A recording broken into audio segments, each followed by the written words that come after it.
Ayo,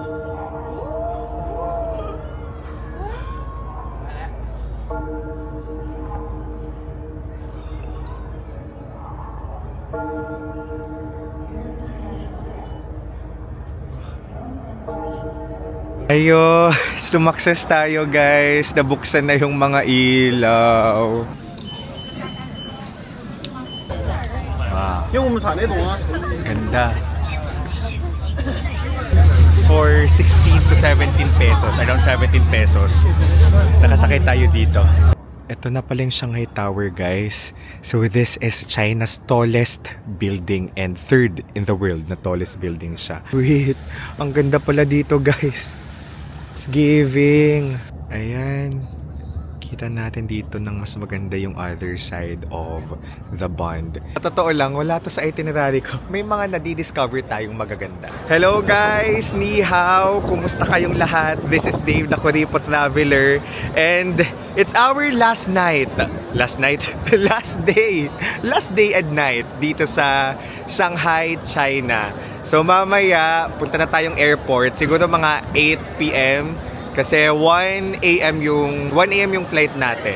So let's maximize this last day, okay? Actually guys, hapon na. Lumabas ako sa hotel, mga alas 12 na. And then yun, napaka-friendly ng mga Chinese na staff sa hotel natin. Nasa Nanjing Road pala tayo. So this is the longest shopping street in the world and the #1 commercial street here in China. Napakaganda, as in first night natin dito tayo naglakad-lakad lang. Kung magbubook kayo ng hotel sa Agoda, you can use my promo code DAVEAGODA, capital letters yan, and make sure to redeem on Agoda mobile app. Punta lang kayo sa deals page sa baba para maka 10% off kayo. Alam nyo bang pwede rin kayo magbook ng activities and tours sa Agoda? Use my promo code KURIPOTAGODA for 5% off. I-click nyo na lang din yung link sa comment section to redeem. Yung clue code naman natin na Dave Ginukluk, one-time redemption na lang siya. So kung wala na kayong ma-redeem, you can explore Agoda. Nice to meet you. Sige po.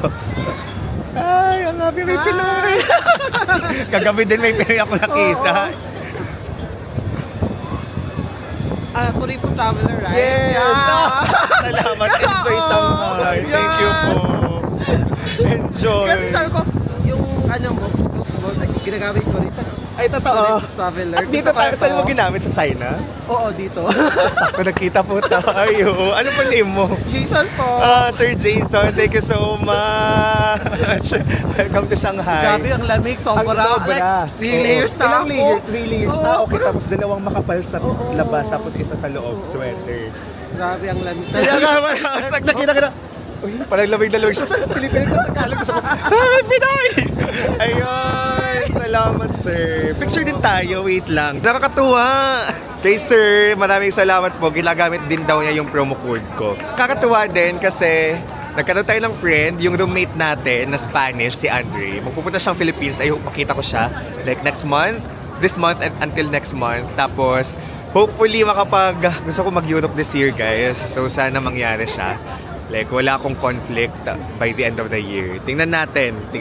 Manifesting for it na makapag-Europe tayo. Itong nakikita natin ngayon, mga European structures to guys eh. Kasi naging settlement itong Nanjing Road ng British. Nagka-opium war before yung China, tapos Britain. Kasi yung British nag-i-import ng mga opium, so drugs. After the opium war, naging settlement ito ng British, tapos nagkaroon na rin ng mga foreign businesses here, shops. Ito yung naging history ng Nanjing Road. Kaya marami ditong European style na architecture. Lalakad lang tayo dito in the heart of Nanjing Road na very European ang style. Hopefully, sa December, kung wala tayong aberya, walang conflict, ay makapag-Spain tayo, makabalik tayo sa Europe. And meet my roommate dito sa Shanghai, sa hostel natin na si Andre. I-comment ko yung link na mga binook natin sa comment section. So pinaka-important dyan yung eSIM na nabook natin sa Klook kasi din natin kailangan ng VPN para ma-access yung different social networking sites. And i-off natin yung location ng different apps natin like Facebook, TikTok para hindi tayo ma-block. Our hostel, comment ko sa baba yung link. Kung solo traveler kayo, budget traveler, di naman kayo maarte. Mag-lunch muna tayo guys, actually brunch. Yung pupuntahan natin, it's called Yang's Dumpling So ito yung nare-reco sa internet na cheaper and at the same time masarap. Alright? Magdumpling tayo dito. Yang's dumpling. Dire-diretso lang. Dito tayo lalakad. Ito may Pop Mart to. Tara. Nasa loob siya ng Hongyi Plaza. Malapit lang sa train station, tas malapit lang sa accommodation natin. Ganda ng China sa totoo lang. Yung history, culture, kung gusto talaga natin ma-immerse sa kasaysayan, kasi bagay ito ng world history. China, napakagandang destination. Nasa B1 guys, yung Yang's Dumpling. So bababa pa tayo. Ito yung itsura ng mall dito sa Shanghai. Glimpse ng itsura ng mall. May Samsung. Tapos may mga cafes dito sa first floor. Tara, baba. Dito sa basement may iba't ibang kainan. But may coffee or but may. So nasaan yung Yang dumplings? Na patok sa mga chikiting.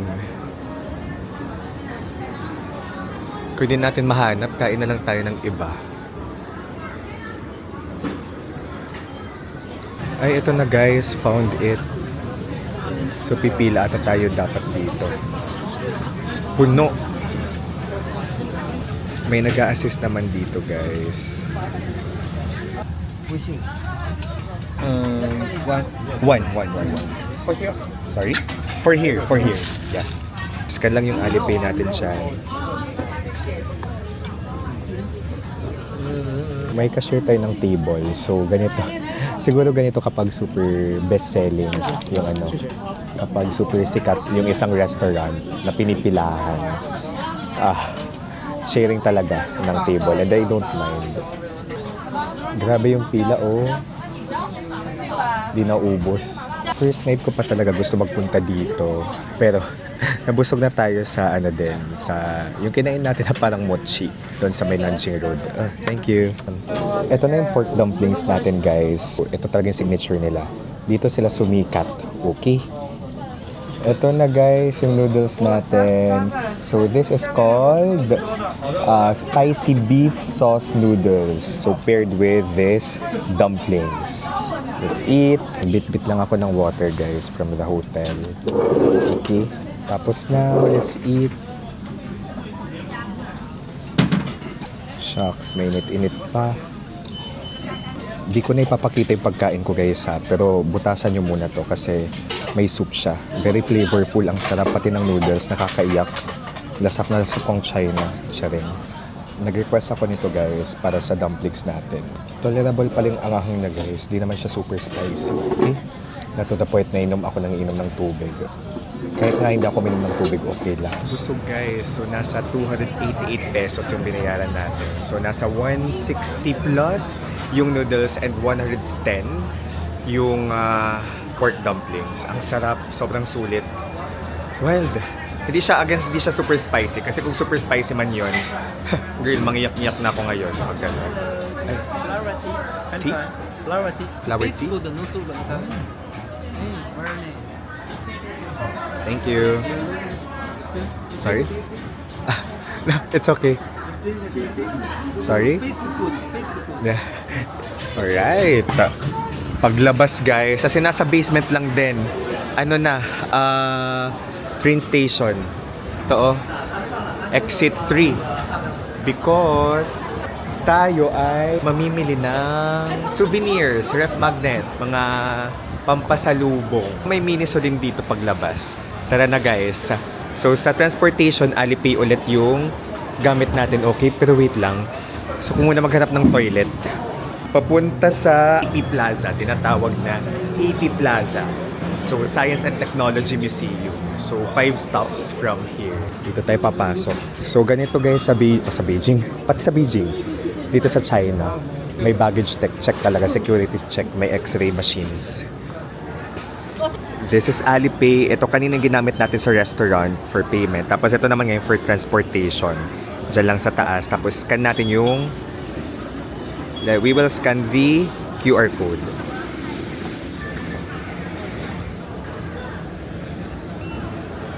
Yun. Tagal Line 2.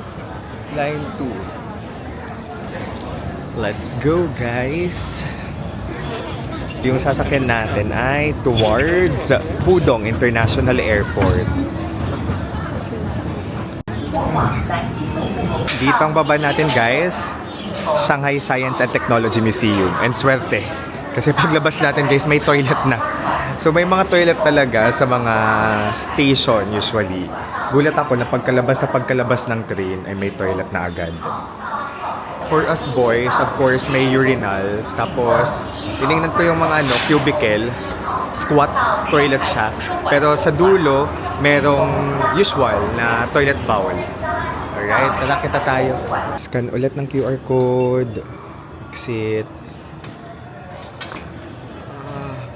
Alright, ito na guys yung AP Plaza. Exit 7.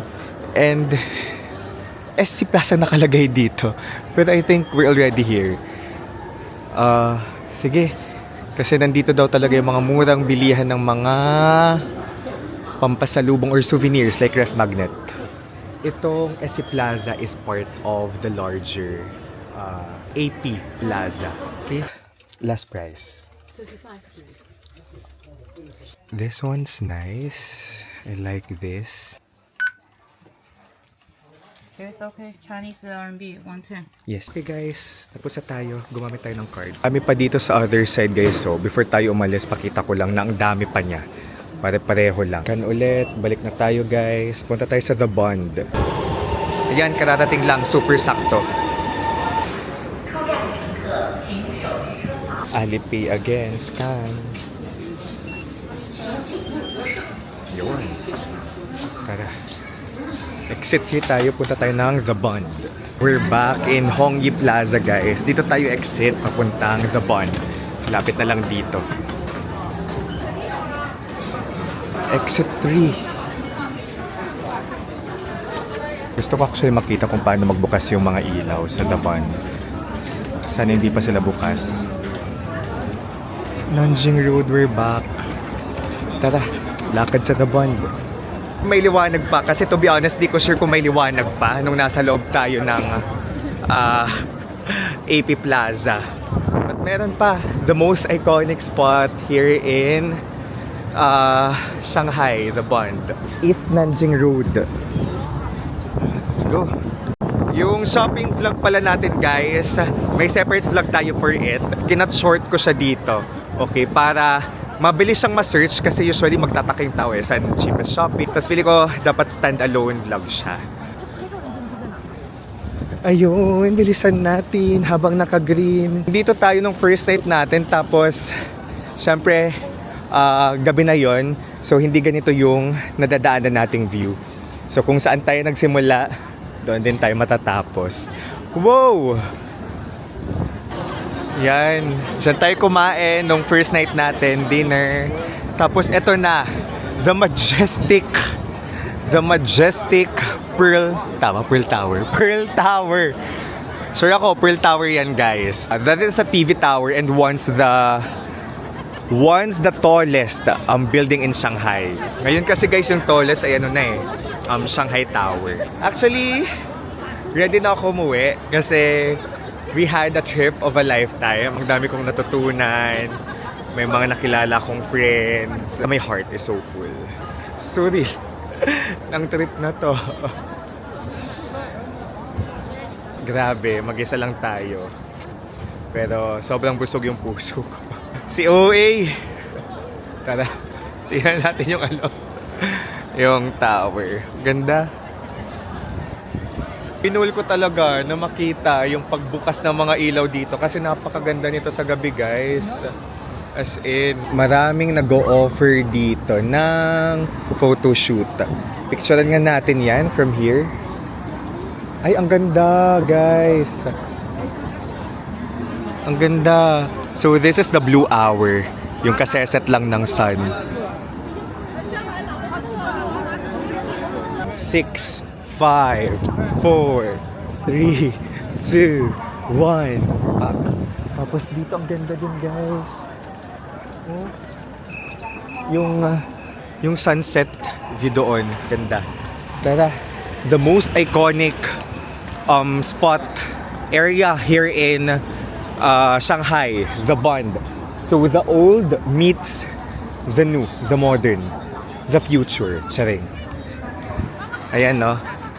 The the modern meets the old. Pagtawid natin to the left, dito tayo pwede umakyat. Okay?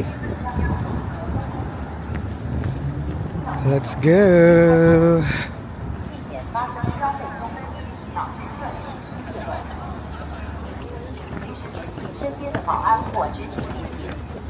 Dear international guests, your cooperation is appreciated. Grabe. Ganda. So the Bond, this is a promenade, guys. Okay? Yeah, may mga nagja-jogging dito. Yung roommate natin nagja-jog daw dito eh. Parang gusto ko actually lakarin mamaya. Grabe din. Grabe din yung tao dun sa Nanjing Road, guys. Look. Malapit na mag 6 p.m. I think 6 p.m. magbubukas yung lights. And here is the skyline, the futuristic skyline with the Pearl Tower. Yung namamayagpag dyan. Ganda. Dear international guests, drone operations is prohibited in the Bund area. Smile lang. Kala ko picture na. Air safe. Balik tayo sa baba. Pili ko mas gusto kong kunan ng lights up yung doon sa baba, sa may Nanjing Road.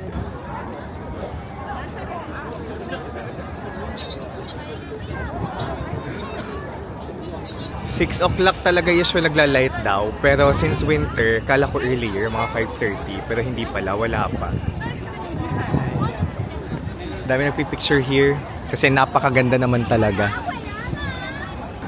Parang ibang side pala yung ganitong ilaw. Puntahan natin. We have 12 minutes. So, nandun ako sa may Nanjing Road. Nakatambay, pero di pala doon. Lipat tayo. Dito ba yun? Ay, parang nandito yung mga tao, guys. Ayan. Paglabas natin ng Nanjing Road before tumawid sa kanina. To the right tayo. Okay? Dito yung mga tao nag-aabang. Ayan. Kita ko na yung clock. Bilisan natin. Nandito yung mga chikiting na sabay sa trend. Tulad ko, mga bandwagoner. Ayan. Dito tayo. As in sa may left side, right side. Right side ng clock. Ay, ito. Kita natin here.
Ayo, sumakses tayo guys. Nabuksan na yung mga ilaw.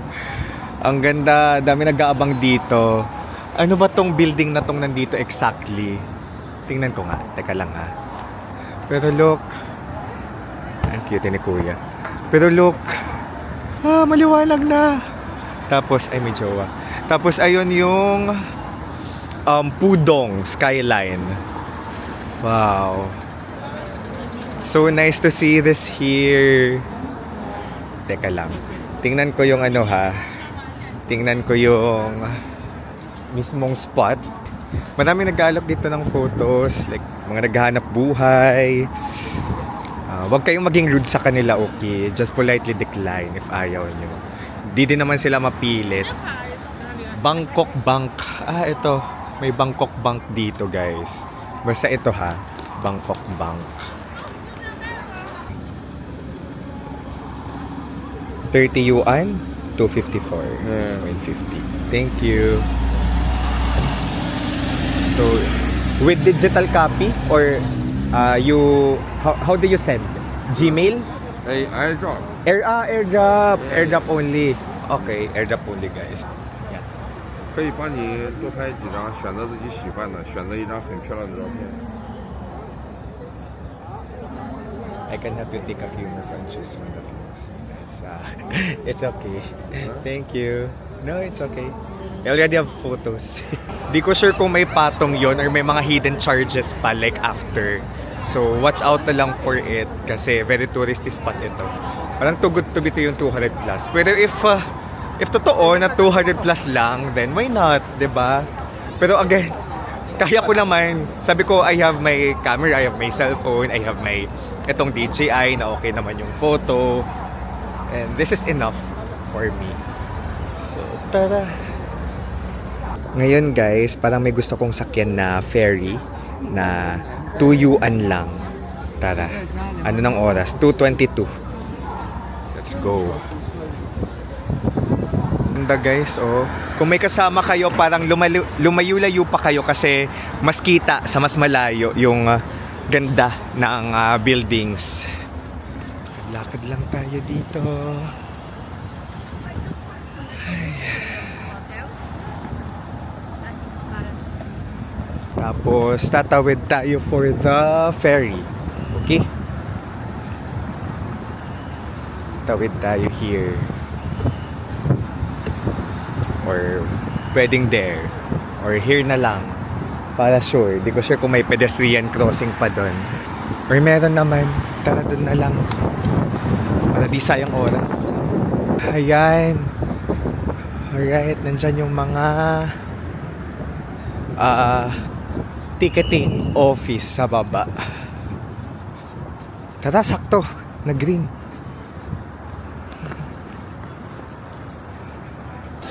Ay, eto na ata. Okay, hanggang 6:30 lang ata to guys. So, iskan na natin. May ini-scan dito. Ang tagal naman, Diyos ko. Paano to?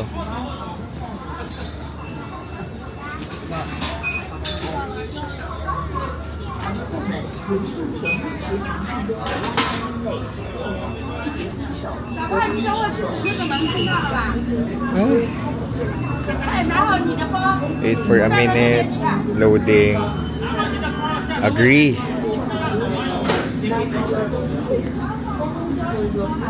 Agree.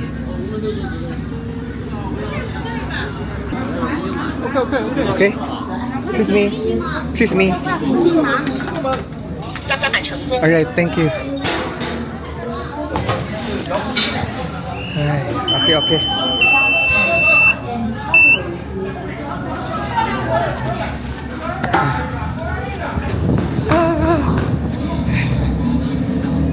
We made it here, guys. Grabe. Cut off. 6:30. 6:30 ang cut off. So, 6:31 na nakaabot naman tayo. Parang hanggang 6:30 lang talaga. So, i-scan lang natin yung QR code doon. Labas tayo dito. Wow. Ah, daming tao.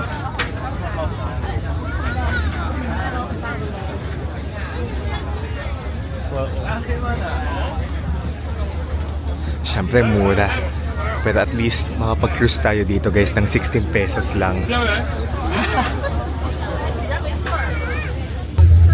6:32 tapos nagmo-move na siya guys.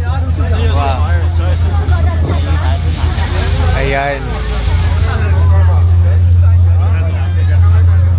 Wow. Let's enjoy this ride. We made it clutch. For 16 to 17 pesos, around 17 pesos. Nakasakay tayo dito. Ay, ayan. Ay, wow. Wow.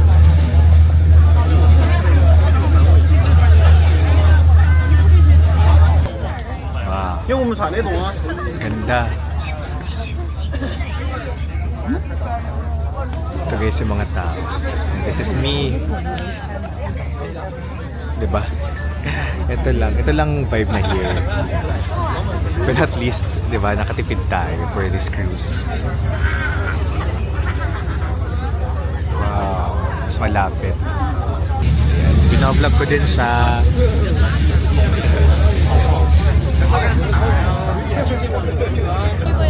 That was a 10-minute ride. Kasi babaan na yung mga tao.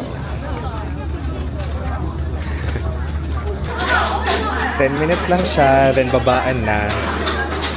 Dito na tayo. May nagtitinda pa, may snacks din pala dito, guys. Tara. Let's go. We made it. Sa side na to ng The Bond.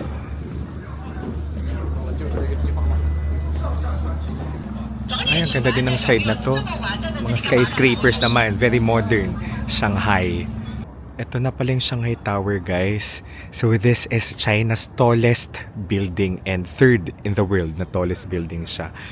So itong nilalakaran natin, as in paglabas talaga ng pier, Shanghai Tower yung bumungad sa atin. Napaka-powerful. Nandito tayo ngayon, naglalakad. So may walkway dito. Lakarin nga natin to, guys. Nandito na tayo, guys. Ito siya, Lujia Tsui Pak Tsui area. So nandito yung mga this is a financial center, okay? Nandito yung mga famous na buildings such as, ayan, yung Shanghai Tower. Nandito din yung river banks kung saan natin makikita yung other side naman of the river, yung may Nanjing roadside. Known din itong area na to, guys, as China's Wall Street, Kabog. Ito, kita natin yung Oriental Pearl Tower from here. Talagang nasa ibang side na tayo ng Shanghai. Walking distance na lang dito yung Shanghai Tower, oh. Hindi matao tong area na to. No? Very opposite doon sa Nanjing road. Nanjing side. May park dito na walang katao-tao, guys. As in, super opposite siya sa Nanjing Road. Literally and figuratively. Ayan, ayan na yung Shanghai Pearl Tower. Wala, feeling ko hidden gem itong spot na to. Yung China naman, guys, safe naman so far sa experience natin. Wow. Grabe. Napadpad tayo dito. Di ko sure kung susundin nyo to, pero pwede kayo maglakad-lakad dito kung gusto mo palayo sa crowd. Tapos, I think mag-train na lang tayo pabalik sa The Bond. Ang ganda pala dito, guys. It's giving. Nice spot to walk. Ang nice. Relaxing. Di super dami ng tao. Ito na, yung other side. Closer view. Ganito pala dito, guys. Okay. May mga restaurant din naman dito. Hindi siya crowded. Daming Starbucks, guys. Sa totoo lang. Daming Starbucks dito sa Shanghai. I think sila yung city na may pinakamaraming Starbucks in the world. Ito may Italian restaurant. Ayan. Kita natin dito ng mas maganda yung other side of The Bond. So yung clock pala na yan, guys. Oops. So that is called the Shanghai Custom House Clock. Alright, so it was built in 1927. Tapos yung mechanism niyan ay gawa pa ng England, and it's one of the largest and most famous tower clocks in the world. Okay, dyan tayo nag-picture kanina, nag-video. So at least nakapunta tayo sa other side, di ba? Ibang vibe naman dito. Kita natin yung other side of Shanghai. Yarn. Ganda din talaga, guys, oh. Lakad tayo pa station. Ganda din ng buildings dito. Pero hindi siya as pak na pak. Hindi siya as pasabog as the buildings in Nanjing Road. Girl, ang pasabog up close ng Shanghai Tower. Kakaiba to. Wow.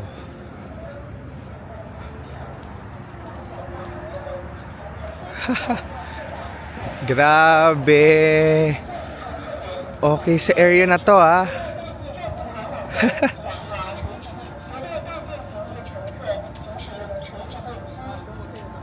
Wow. So, nandito tayo guys sa Lujiazui Pedestrian Circular Bridge. Wow. Again, this is the Wall Street of China. And this is the best spot to immerse ourselves into the futuristic, to the modern Shanghai. Grabe. Ayun o, yung Shanghai Tower sa likod. Tapos ito yung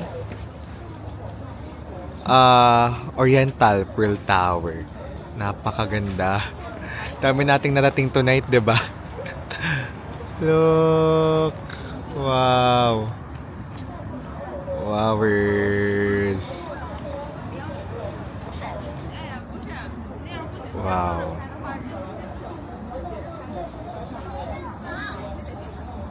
Lujiazui. So, itong escalator pwede yung gawing pang photoshoot or video shoot eh.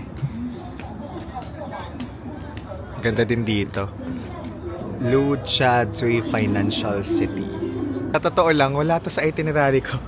Kasi plano natin mag-west ng Jing Road. Pero since sumakit tayo ng ferry, dito na tayo napadpad. Grabe, okay lang din na wala tayong fixed na itinerary kung saan na lang tayo dalhin ng mga paan natin. May mga nadi-discover tayong magaganda. Similar to this Lujiazui pedestrian circular bridge. Okay din itong escalator for the trend. 8 na guys. So, nagpo-perform siya. Every hour, I believe, nagpo-perform itong tower. Alright, balik na tayo guys. Dami nagpapapicture sa Peace Hotel na to. Apparently, this is the most famous hotel here in Shanghai. Established in the early 1900s. And famous ito for its old jazz bar. Tapos marami na rin daw celebrity na nag-check-in dyan. Balik na tayo sa hotel guys. So maraming salamat sa pagsama sa akin sa isang buong araw na to. Ang dami natin pinagdaanan, di ba? Yung mga spontaneous trips, yung food trip na napakasarap. Di pa ako nagdi-dinner. Sa airport na ako magdi-dinner guys. And yun, my heart is so full. And masaya ko na we were able to take on this China trip. Matapang, nakakatapang siya. Feeling ko kahit pa paano nag-level up yung bravery ko, 'di ba? Sa pagsuong sa mga bagay-bagay. Dapat lang talaga prepared tayo kapag magta-travel sa China. Yung mga, for example, yung Alipay, dapat meron tayo niyan. eSIM sa Klook para hindi natin kailangan mag-download ng VPN to access Facebook and other apps. Yun, preparation is key to survive in China. I didn't survive. Parang ano ng term na survive kasi I enjoyed the trip. Like, super, ano siya, iba, one of a kind na tip siya for me. Like, the historical sites, historical spots, yung futuristic na Shanghai, diba, yung ancient na Beijing, damang-dama ko siya. Okay? And kung kayo guys, nag-iisip pa kayo mag-China, kayo nang bahala. Pero nakita nyo naman sa vlogs ko na kaya siya. Alright? Kaya siyang i-DIY. Kaya siyang i-solo travel. So yun, this is Dave guys. Kunin ko ng bag ko. This is Dave, the Kuripo Traveler. And here from Shanghai, China, our last day, last night, let's live our best lives. Bye-bye!